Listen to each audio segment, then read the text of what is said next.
You like that? You like that?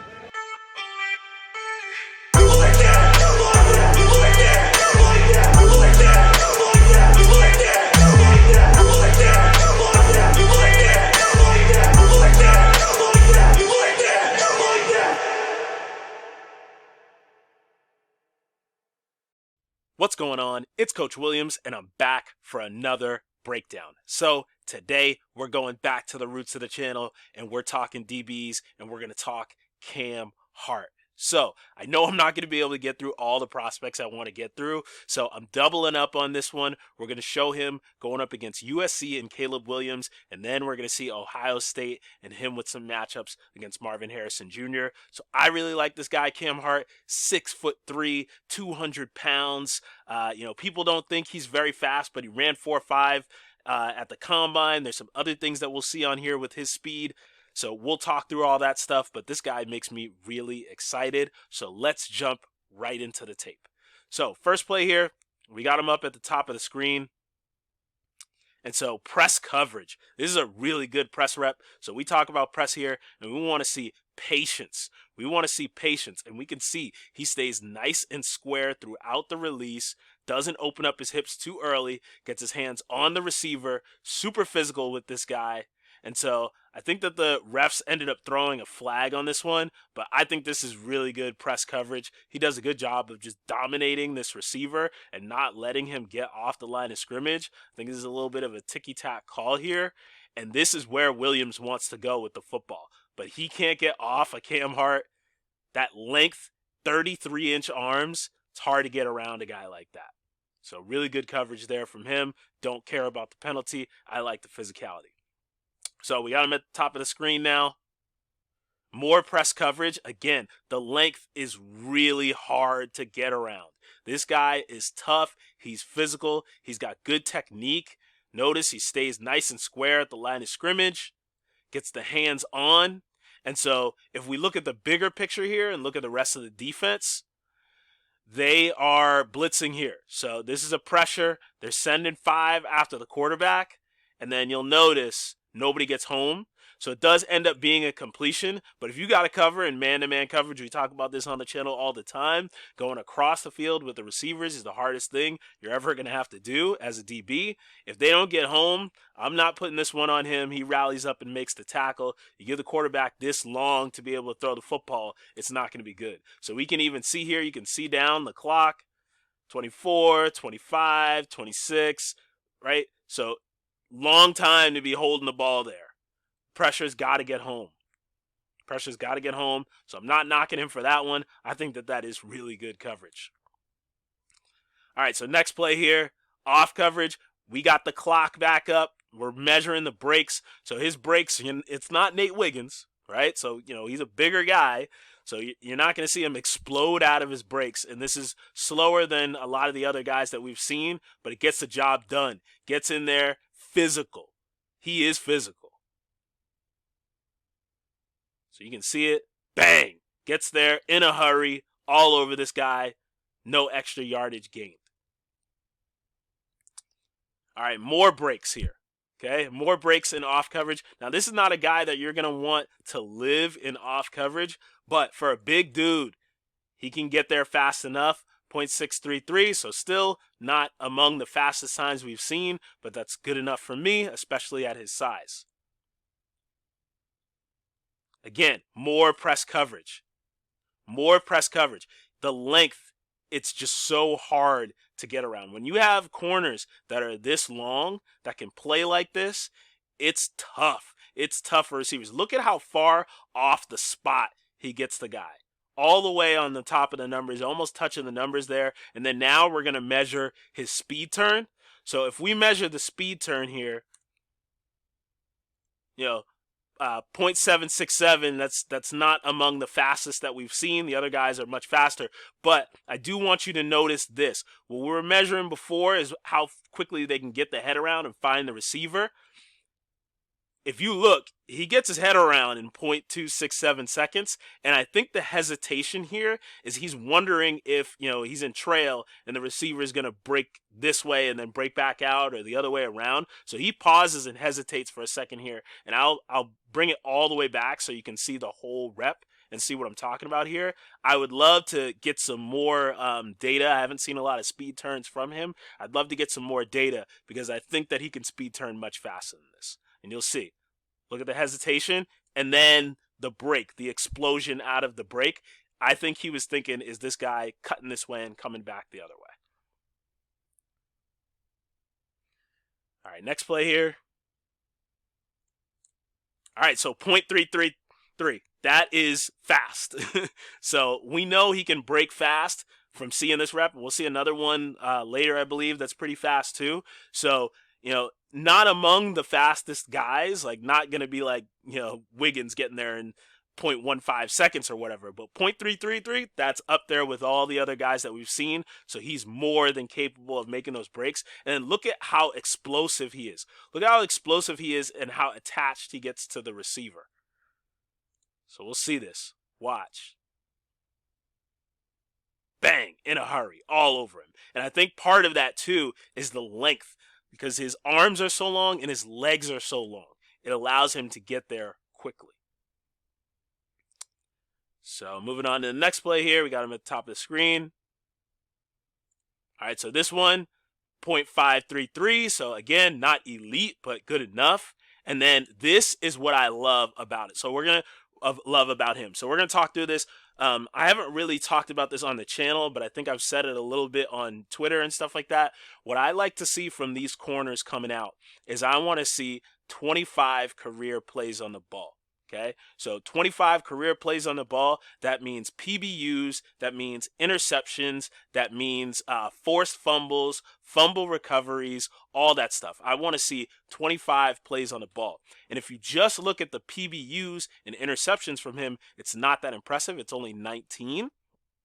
But if you add in the forced fumbles and the fumble recoveries, it gets you all the way up to 23. So he finds the football a lot. So not at that 25 threshold, where 25 to me is elite. So not at that 25 threshold, but pretty close. And on this play, you'll see he gets in here, the receiver is dancing, and what does he do? Punches out the football, and it leads to a scoop and score. So he has a knack and a nose for the football that I really like. So he gets in here, punches that football out, and that thing gets returned for a touchdown. All right, so now Ohio State, we're going to get to see him matched up on a few plays against Marvin Harrison Jr., and I think you're really going to like this. So this play here, I believe this is a fourth down play, and so it's 4th and goal. The quarterback doesn't really have much of a choice. He's got to throw the ball. He wanted to get the ball out here into the flat, but it's covered, so he tries to go back the other way. And what does Cam Hart do? Stays in the window. And we saw this a little bit last year when we were breaking down Christian Gonzalez. There was an elite speed turn that we saw with this. But this is a really good job of getting out here and noticing, okay, I got 2 guys out here. I can't see this guy, but I can feel him. And I know what they're trying to do. They're trying to do that goal line smash play. This guy is going to be going to the near pylon. This guy's going to be going to the back pylon. And so what does he do? He feathers in between both defenders and makes the quarterback wrong, gets in here, incomplete pass. That's really good understanding of what's going on, understanding the concept, and then coming all the way from the opposite side to be able to cover 2 guys for 1. Great job. He's just got a nose and a knack for the football that I really like. All right, so down here matched up against Marvin Harrison Jr. And this is a really good job. Again, that length, it shows up. There's nice, good patience here. Don't love having to play off like this. No DB is going to want to have to play off like this in this area of the field, but he's really patient. Look at the small, choppy 6-inch steps, and then stays nice and low, and when Harrison breaks, hands are all over him. Good job. All right, so this next one, again, he's in off coverage. And so now we're measuring the break again. And so one thing though, I would like him to take smaller steps or be a little bit more patient because he ends up a little too far off for my liking. But either way, breaks and gets down. And again, 0.667, that's not elite, but good enough. All right, so now we got him at the bottom of the screen. And so you can see here, off coverage, breaks, and then again, gets out, really explosive, and 0.467. That's pretty good, right? Pretty good. That is up there with a lot of the other guys that we've measured. So it's not going to be consistently at that level, that 0.33 or 0.4 or whatever, but he can get there. Okay, so one thing that I really like about him is he's really good against the double moves. I think he's really good against, the background and backyard ball type stuff. Like when the play gets extended, he looks really good in those situations. So this one, we get this clear out concept where these two are clearing him out. He's coming out and then coming back in. And look at how he's able to sink his hips and stay all over this route. Again, that length. I think that the length, in my opinion, makes up for the quickness. When you have long limbs, when you've got long arms and long legs, you don't need to be as quick because you're going to cover more ground. He covers ground. He's all over this guy. And the quarterback does a terrible job of forcing the ball in between a bunch of guys. And he's in there to get the pass breakup. So we'll see this. He's all over this route. Gets in here, playing volleyball, and knocks that thing down. All right, so this is one of the best reps you are ever going to see from anyone that's playing corner this year because he is matched up one-on-one with no help against Marvin Harrison Jr. He's in press coverage, and Harrison Jr., we all know, he's one of the best receiver prospects coming out, one of the best receiver prospects that's come out in a while. And so press, swats the hands down. It's really good technique from Marvin Harrison Jr. And then notice how Harrison Jr. dips that shoulder, almost like a pass rusher. You know how when pass rushers are coming off the edge and they dip the shoulder around the tackle? He dips the shoulder, and now he's creating separation. But Cam Hart, even though he ran the 4.5 and the 40, he's got enough speed to hang with Marvin Harrison Jr. He's all over this thing, and it ends up being a completion. So that shows off some really impressive recovery speed and the fact that he gets flat out beat at the beginning of this rep. But he plays, if you've ever heard the term, like a dinner corner, right? He can win late in the rep. There's no panic in his game. He's all over this thing. Really impressive rep there from Cam Hart. And we'll see it from the tight angle as well. This is dominant stuff right here. He's all over Marvin Harrison Jr. And that is a beautiful press rep. Not going to see a more beautiful press rep than that one right there against one of the best receivers coming out in this year's class. So we got him now on the bottom of the screen. And again, he's going up against Harrison Jr. And this is really good tape to be able to watch because Marvin Harrison Jr. is such a good manipulative route runner. So what he's doing here is he's trying to make this look like a double move. You see that little stutter step there? Okay, so he's trying to make this look like a double move, pitter patter, go, and then he breaks back on the comeback route here. And this is just beautiful defense here from Cam Hart. We can see doesn't really bite on it, like he's ready to break, but doesn't really bite on it, stays in a dominant position, and look it, they're even, he's even with them, and then all over it on the break. That is just beautiful mirroring and matching in coverage. Awesome stuff against one of the best receivers coming out. I can't rave about it enough. Awesome. So we got him now in the slot, big guy playing in the slot. And again, like I said, I like him against the backyard ball stuff.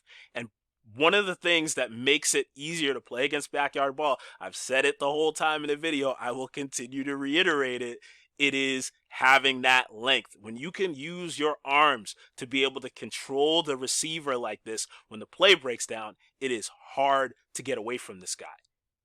So again, look at this. All over this guy. He's got nowhere to go in this backyard ball situation. and he just does a good job of staying attached to the receiver. For a guy that people had questions about his speed, from my film analysis that I've seen, people don't get behind him. He does a really good job of staying attached to receivers. So next play here. All right, again, we are going to see and answer some of the questions about the speed. So we talked about with receivers, we want to see these guys, when weaving through traffic, get up to around 17, 18 miles an hour. Well, he's got an opportunity. Ball is caught away from him. And what does he get to? 18 miles an hour at top speed. Really impressive stuff there from Cam Hart.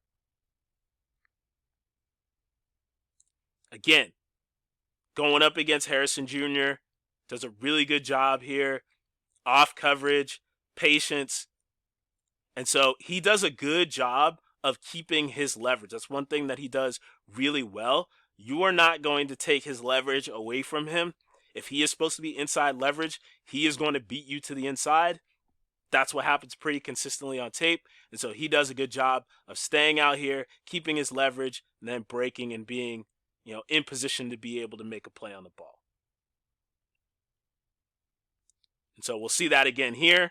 Again, inside leverage on this play. Receiver starts stemming to the inside. He's weave stepping inside. And where is he? Dominant on the receiver. In phase, attached. That length, he is hard to get away from. Really impressive reps here. Okay, so this is towards the end of the game. If you watch this game live, you know how this one ended. It was a pretty crazy ending, so we're not going to watch that last play because he wasn't involved on it. But, really, tight situation here, high pressure situation. And so Marvin Harrison Jr. is away from him. They're playing quarters here, but they're going to bracket Harrison Jr. And so the quarterback sees that. That's where he wants to go. But he sees that he's bracketed. We got two guys all over him. So he comes back this way. And again, what shows up? The length, the ability to read it. He knows he's got quarters, so he probably is going to want to be more attached to this guy, but he almost plays it like it's cover 3 and apexes these two receivers, and that length allows him to get in there and make a play on this ball and prevent a touchdown, tackle this guy at the 1-yard line. If he doesn't have that wherewithal and that awareness in that situation, that's an easy touchdown for this guy. He keeps his team in it and keeps them alive. So we'll see it from the tight angle here. Gets in there, and then look at that length. Look at where his feet are, and look at where his arms end up. That's 33-inch arms. Awesome stuff right there. Awesome stuff. And you can't coach that. You can't teach length. So, all right, this one I think is the second to last play of the game. We're not going to watch the last one, like I said. But again, we're continuing to see impressive stuff from him out here. Press coverage. All over it. Too long. Has this guy cut off. Like I said, he always keeps his leverage. He's all over this thing. Nowhere to go with the football. And so, like I said before, the backyard ball stuff. Any kind of backyard ball play where, the play breaks down or something like that. Again, this is sprint out, so it's not necessarily that. But late in the down, this guy can win. He can consistently win late in the down. And that is why I like Cam Hart. I think Cam Hart would be great in a Seattle scheme defense. The team that I think about where I think he could be a superstar is the San Francisco 49ers. He could be their version of what the Jets have with Sauce Gardner. Obviously, Sauce Gardner, has made an all-pro team, rookie of the year, and that type of stuff. So, that's a totally different class from, most guys that are coming out. But this is the prototype for what defenses like that are looking for. It would be awesome to see him with the San Francisco 49ers or any other team in the league for that matter. This guy has a very special skill set, and I'm surprised that nobody is really talking about him. So that's it for this video, and I will continue to do more breakdowns. We're going to talk about quarterbacks. We're going to talk about DBs, probably get some receivers in there, maybe some linebackers too. Who knows? So you are going to want to come back to the channel for more breakdowns. So as always, you know what it is. It's Coach Williams, Ball Hawks. We fly. I'm out. Peace.